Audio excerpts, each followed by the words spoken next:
A True Martial World, Bab 156. Judul, Perkemahan Alam Liar Surgawi. Pagi-pagi sekali, saat ayam jantan melakukan panggilan pagi, rekrutan Jin Longwei berkumpul di alun-alun. Yiyun juga tinggal di barak militer. Tapi sebagai ksatria kerajaan, dia punya asrama sendiri dan kondisinya bagus. Yan Menglong berdiri di tengah alun-alun memeriksa kultivator rekrutan baru. Hari ini adalah hari pertama kamu menjadi tentara. Mulai hari ini, kamu akan menerima pelatihan berat mulai dari 1 hingga 6 tahun. Banyak dari Jin Longwei dari kerajaan surgawi Tai'ah akan mencapai tahap akhir dari alam Purple Blood, dan bahkan lebih dari itu akan melebihi Purple Blood ketika mereka pensiun. Seorang Purple Blood tahap akhir memiliki umur lebih dari 150 tahun, dan bisa tetap berada di puncak mereka sampai usia lanjut. Seorang Jin Longwei bisa melayani untuk waktu yang lama. Oleh karena itu, pelatihan selama 5-6 tahun tidaklah banyak. Kalian semua akan dibagi menjadi 3 angkatan untuk menjalani pelatihan khusus. 3 gelombang itu adalah, kelompok ketiga adalah tinggal di perkemahan ibu kota suci. Kamu akan dilatih di ibu kota surgawi. Setelah menyelesaikan pelatihanmu, kamu akan menjadi kultivator biasa kerajaan suci Tai'ah. Jika kamu memiliki layanan berjasa, kamu dapat ditingkatkan menjadi elit. Beberapa prestasi bahkan mungkin membuat kamu menjadi ksatria kerajaan. Semuanya akan bergantung pada dirimu sendiri. Kelompok kedua adalah perkemahan negara bagian Zong. Negara bagian Zong adalah negara bagian terbesar di kerajaan surgawi Tai'ah dan disitulah kota kekaisaran berada.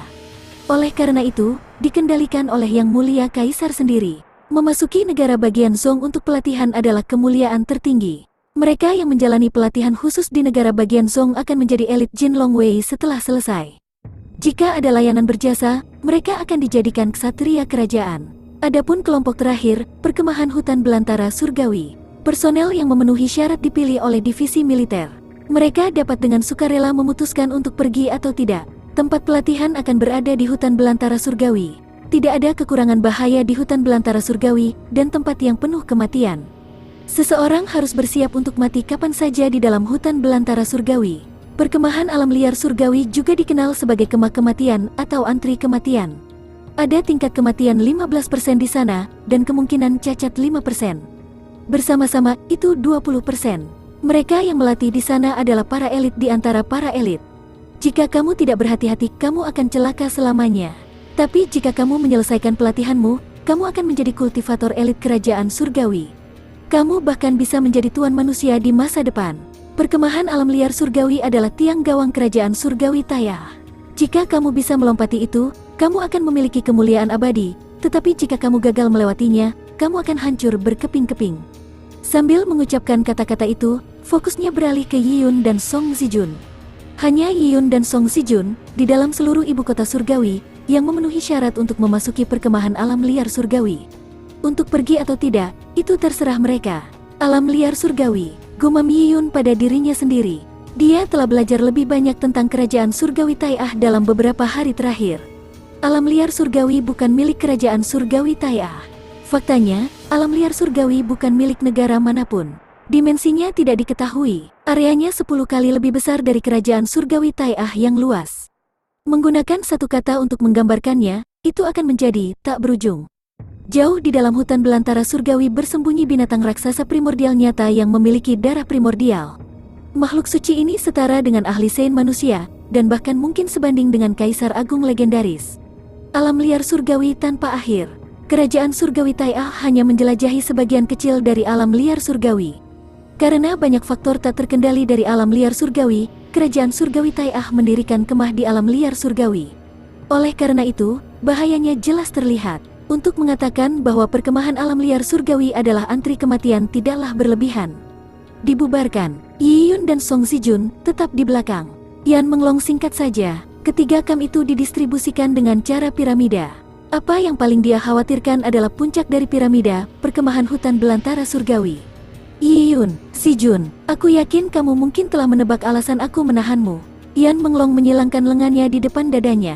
Dia berdiri dengan kaki sedikit terbuka dan dengan postur yang megah di atas panggung batu. Dia mengabaikan Yiyun dan Song Zijun.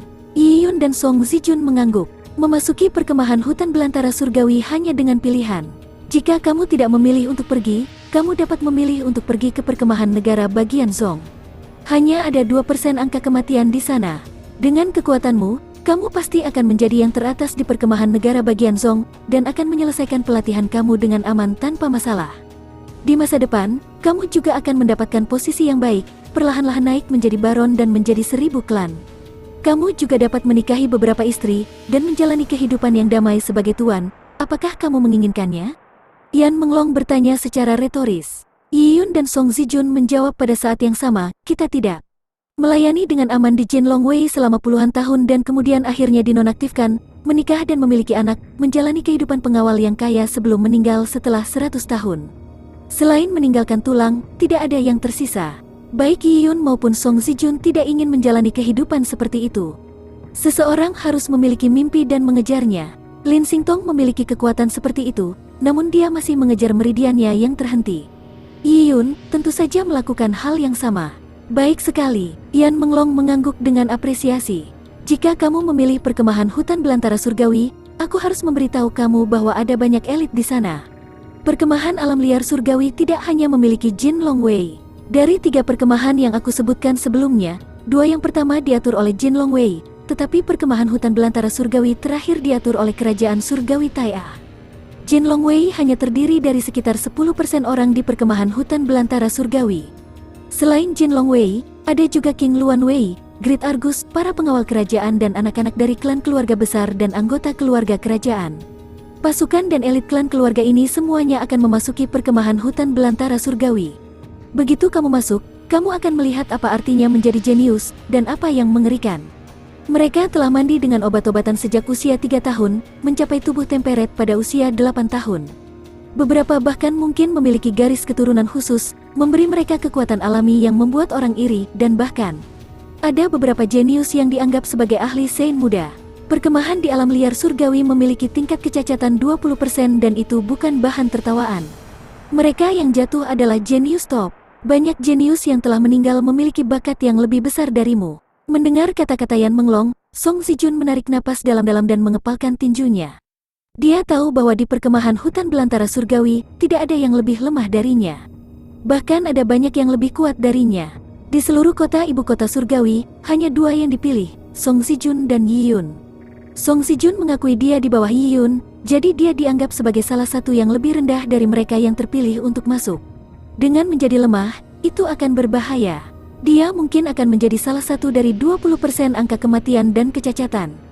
Yan Menglong melanjutkan, ketika kamu pergi ke alam liar surgawi, kamu akan mewakili Jinlong Wei, dan mewakili cabang ibu kota surgawi Jinlong Wei. Jangan membuat malu Jinlong Wei, dan jangan mempermalukan cabang ibu kota surgawi. Yang terpenting, yang ingin aku sampaikan adalah, kembali dengan selamat, hidup itu paling penting. Yan Menglong tidak repot-repot memastikan apakah mereka menyesali keputusan mereka, karena dia telah menemukan jawabannya di mata mereka. Perkemahan alam liar surgawi adalah sebuah tantangan, tetapi itu juga sebuah kesempatan. Jalan berlatih seni bela diri adalah melawan surga. Mereka yang ingin mencapai banyak hal, harus maju dengan berani. Baiklah, kembali dan istirahat selama 2 hari. Pada pagi hari ketiga, sebuah kapal terbang akan membawa kamu berdua ke sana. Oh ya, aku setuju untuk memberikan relik tulang kuno. Saat Yan Menglong mengatakan itu, dia menjentikkan jari-jarinya dan 2 kristal seukuran kacang terbang ke tangan Yi Yun. Saat itu Yan Menglong mengatakan pemenang dalam kompetisi tidak hanya akan menerima senjata, tetapi relik tulang kuno. Terima kasih Jenderal. Yi Yun menangkap 2 relik dengan senang hati. Kedua hal ini terlalu kritis. Yi Yun telah menyelesaikan semua relik tulang ganas yang dia kumpulkan kembali di Desolate Human Valley. Kultivasi seorang kultivator membutuhkan ramuan dan relik dalam jumlah tak terbatas. Untuk membuat seekor kuda berlari, ia harus diberi makan. Lakukan dengan baik, jangan mengecewakanku. Yan Menglong menepuk bahu Yi Yun dan Song Zijun dengan kuat, lalu pergi. Dia meninggalkan Yi Yun dan Song Zijun yang memiliki perasaan campur aduk. Song Zijun menarik napas dalam-dalam saat dia mengepalkan tinjunya, jari-jarinya gemetar. Yi Yun terkejut dengan reaksi Song Zijun dan bertanya, takut? Bergairah? Song Zijun menghela nafas dengan punggung menghadap Yi Yun, aku rasa keduanya. Jenderal Yan benar, banyak dari orang-orang jenius yang meninggal karena kehilangan tiang gawang lebih kuat dariku. Faktanya, kekuatan aku tidak ada artinya jika ditempatkan di sana. Mungkin akhirnya namaku akan masuk dalam daftar 20% kematian dan kecacatan itu. Yi Yun mengangguk, semakin lemahmu, semakin mudah kamu tersingkir. Di 108 negara bagian Tai'ah Divine Kerajaan, negara bagian Jing tempat kita berada adalah ukuran rata-rata. Dan hanya negara bagian Jing, ada 100 provinsi. Klan keluarga Song aku dianggap sebagai klan keluarga yang cukup baik di provinsi Nanjun negara bagian Jing, tetapi itu hanya salah satu dari banyak. Aku mungkin tidak buruk di Nanjun, tapi itu hanya tidak buruk. Di antara generasi muda di Nanjun, ada banyak yang jauh lebih kuat dariku. Mereka hanya tidak memasuki Jin Longwei dan pergi ke tempat lain. Oh, Yi Yun sangat mengerti. Kamp rekrutan ibu kota surgawi Jin Longwei yang mendominasi tidak seberapa. Mereka hanyalah divisi lain dari Jin Longwei. Mereka hanya memegang tempat kecil di ibu kota surgawi dan bukan akhir segalanya. Selain itu, ibu kota surgawi hanyalah sebuah kota besar di negara bagian Jing. Ditempatkan di kerajaan surgawi Tai'ah yang sangat besar, itu bukan apa-apa. Dunia ini terlalu besar. Seperti apa bumi perkemahan alam liar surgawi dengan semua elit muda kerajaan surgawi Tai'ah? Yi Yun penuh antisipasi. Yi Yun dan Song Zijun saling menyemangati. Kemudian, Yi Yun kembali ke Soft Cloud Mountain Manor. Dia harus menangani urusan rumahnya. Tapi tidak banyak yang harus ditangani. Jiang Xiaoru telah menyelesaikan segalanya. Dia hanya mengucapkan selamat tinggal pada Jiang Xiaoru. Yi Yun tidak pernah merasa nyaman dengan Jiang Xiaoru. Kalau dipikir-pikir orang-orang di keluarganya adalah orang-orang yang baik hati. Mereka telah dipilih dengan cermat oleh dirinya sendiri dari Cloud Wilderness. Dan karena mereka menunjukkan rasa terima kasih kepadanya, mereka memuja Jiang Xiaoru dari lubuk hati mereka yang paling dalam. Jadi seharusnya tidak ada masalah. Dalam perjalanan pulang, dia mempercayakan Zhang Tan untuk menjaga Soft Cloud Mountain Manor. Dengan Zhang Tan, dia bisa merasa nyaman. Pada saat yang sama, Yi Yun juga menyewa beberapa seniman bela diri untuk melindungi rumahnya. Kadang-kadang mereka bisa mengajar seni bela diri Jiang Xiaoru dan Zhou Xiaoke. Itu adalah kasus yang tidak berdaya. Yi Yun bergegas ke ibu kota surgawi dan kemudian bergegas ke hutan belantara surgawi. Dia tidak punya waktu untuk melatih Jiang Xiaoru dalam seni bela diri. Selain itu, dia bukanlah seorang master yang terampil. Jika saja Lin Xingtong bisa melatih Jiang Xiaoru, itu akan bagus. Lin Xingtong, aku ingin tahu apa yang terjadi padanya. Dia mengatakan keluarganya telah memanggilnya kembali untuk sesuatu. Aku ingin tahu apa yang terjadi. A True Martial World, Bab 157. Judul, Pergi ke Alam Liar Surgawi. Yuneur, perkemahan hutan belantara surgawi itu. Apakah kamu harus pergi? Jiang Xiaoru menggigit bibirnya dan menatap Yi Yun dengan emosi yang kompleks. Yi Yun tidak memberitahu Jiang Xiaoru tentang tingkat kematian di perkemahan alam liar surgawi. Tetapi Jiang Xiaoru masih mengetahui segalanya tentang perkemahan alam liar surgawi. Tingkat kematian 15% dan tingkat kecacatan 5% terlalu mengganggu. Aku akan baik-baik saja, Yi Yun berkata dengan serius. Mendengar kata-kata Yi Yun, bibir Jiang Xiaoru bergerak. Dia ingin mengatakan sesuatu tapi tidak mengatakan apapun pada akhirnya. Akhirnya, dia memeluk Yi Yun dengan lembut. Dia tahu Yi Yun memiliki kehidupan yang dia inginkan. Apa yang telah dia putuskan, dia tidak punya cara untuk mengubah pikirannya. Seekor kuda liar ditakdirkan menjadi milik padang rumput. Jiang Xiaoru memberikan semua yang bisa dibawa Yi Yun bersamanya. Dia menjahit tas yang cocok dengan Yi Yun, dengan bordir row di atasnya. Ada harapan baik yang diyakini orang-orang di alam liar luas yang dijahit di punggung.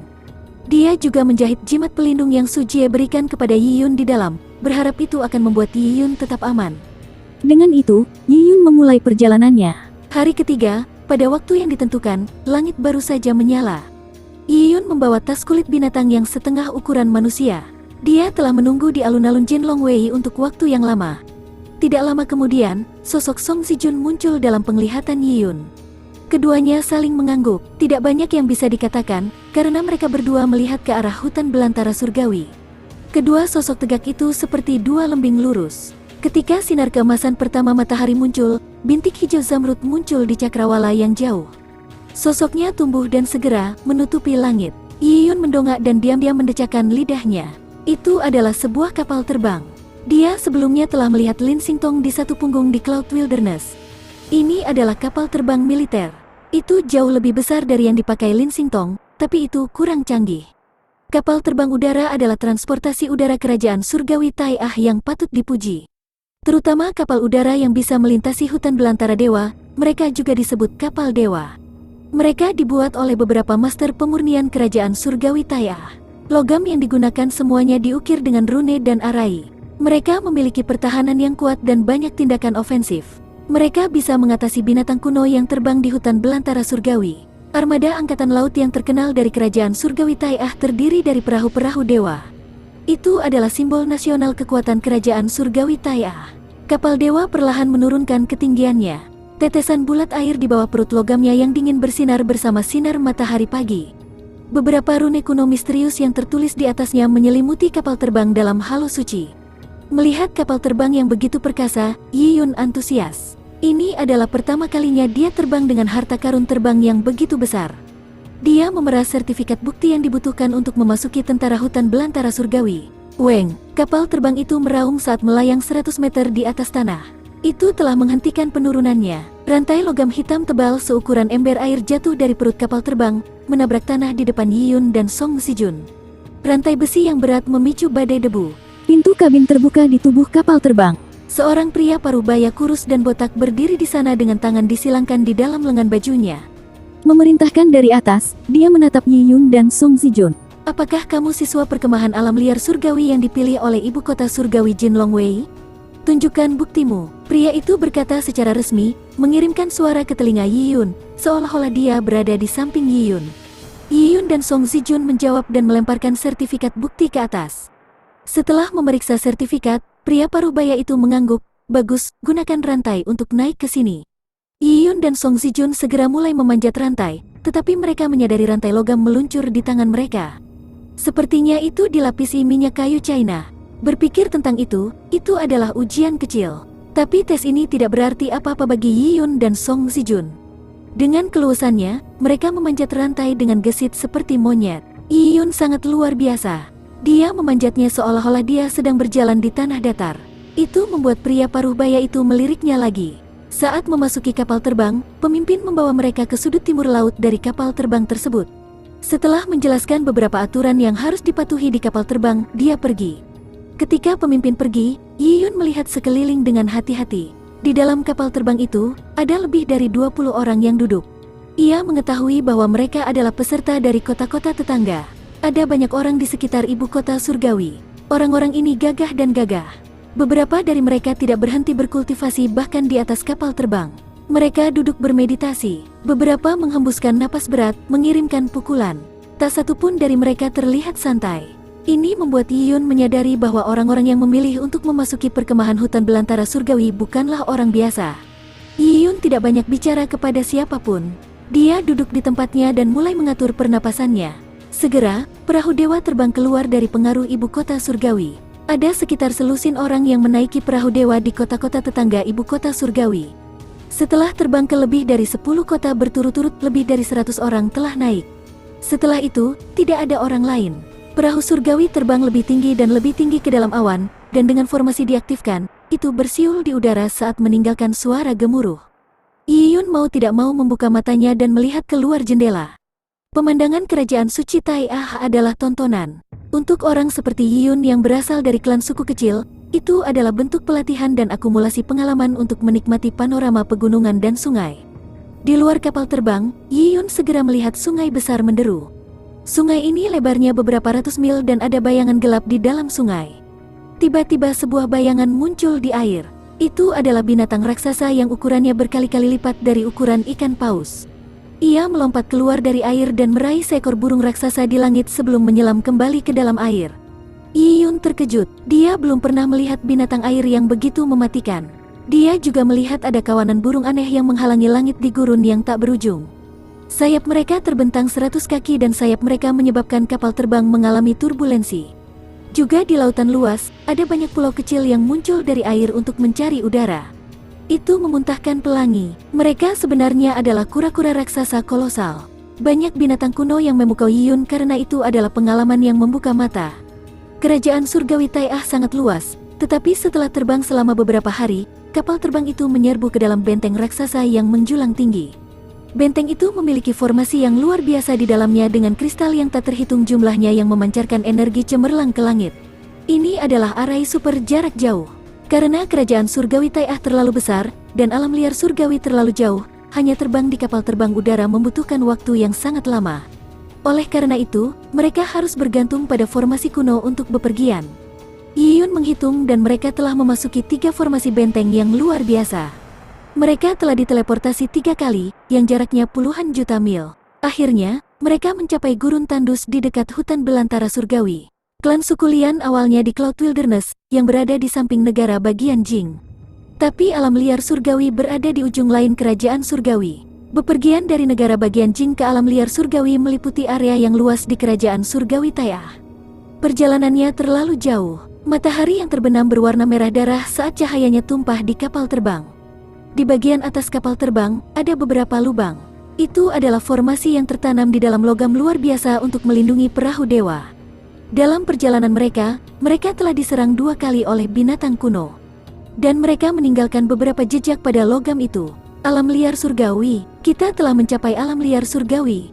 Di perahu dewa, seseorang berteriak. Semua orang bergegas ke aula dan melihat keluar.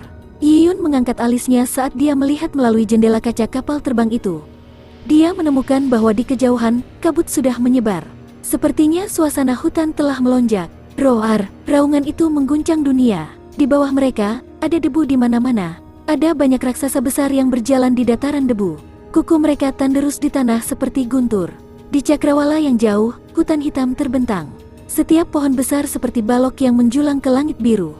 Ada tangisan tajam di langit. Mereka adalah banyak binatang terbang yang menukik dan cakar mereka yang tajam seperti pisau. Seekor binatang kuno yang tampak seperti singa telah ditangkap dari badai debu yang kacau saat darahnya mengotori langit. Lebih jauh lagi, ada gunung yang menjulang tinggi ke awan. Ada cahaya terang yang beredar di sekitarnya seperti alam surga. Tapi alam dewa ini akan menembakkan monster penangkap sutra seperti jaring hitam yang melewatinya. Beberapa puncak gunung juga gundul dan tidak bernyawa. Sebuah gunung diselimuti oleh seekor singa besar dalam posisi tengkurap. Dengkurnya menggelegar. Ketika kapal terbang mencapai daerah ini, ia mulai terbang lebih hati-hati. Itu terbang ke ketinggian yang lebih tinggi. Di bawah kapal terbang itu ada bentangan gunung yang tak berujung. Kadang-kadang rawa hitam besar atau gurun yang terik bisa terlihat. Ada tumpukan kerangka putih gunung di tempat-tempat itu. Ini adalah alam liar surgawi? Yiyun menarik napas dalam-dalam karena hutan belantara surgawi terlalu kuat dan mengerikan. Lihat, bukankah itu binatang api yang berderak? Seseorang tiba-tiba berkata saat Yiyun melihat ke bawah. Dia melihat di hutan belantara dataran di bawah kapal terbang itu, ada pegunungan kecil tulang. Di dalam tulang ini, ada sesuatu yang mengalir seperti lava. Itu rupanya adalah binatang api yang berderak. Tapi sekarang, binatang api berderak telah terbunuh. Isi perutnya terbuka dan seekor burung besar berwarna-warni sedang duduk di atasnya, melahap dagingnya. Mata Yiyun bergerak-gerak. Dia tahu bahwa Cloud Wilderness juga memiliki binatang api berderak dan merupakan binatang terkenal di Cloud Wilderness. Tetapi di alam liar surgawi, ia telah menjadi mangsa burung besar berwarna-warni. Ada bahaya di setiap belokan di alam liar surgawi. Itu menakutkan. Dibandingkan dengan Cloud Wilderness, itu berada pada level yang sama sekali berbeda. Cloud Wilderness adalah tanah tandus dengan Heaven Earth Yuan Qi kecil. Oleh karena itu, tidak bisa melahirkan harta atau binatang kuno yang kuat. Ada kekurangan jenis seperti binatang raksasa besar yang merupakan spesies primordial. Binatang kuno terkuat dari Cloud Wilderness akan memasuki lembah kuno di utara lembah manusia desolate. Lembah kuno adalah 2 tempat yang sama sekali berbeda dari Cloud Wilderness. Tapi alam liar surgawi berbeda. Itu memiliki binatang kuno raksasa yang tak terhitung jumlahnya di dalamnya. Orang normal bisa bertahan dengan susah payah di Cloud Wilderness, tetapi di alam liar surgawi tidak ada orang normal. Sangat sedikit orang yang menginjak tanah ini. Ada legenda bahwa ada suku misterius di dalamnya yang memiliki warisan darah khusus. Mereka misterius dan kuat.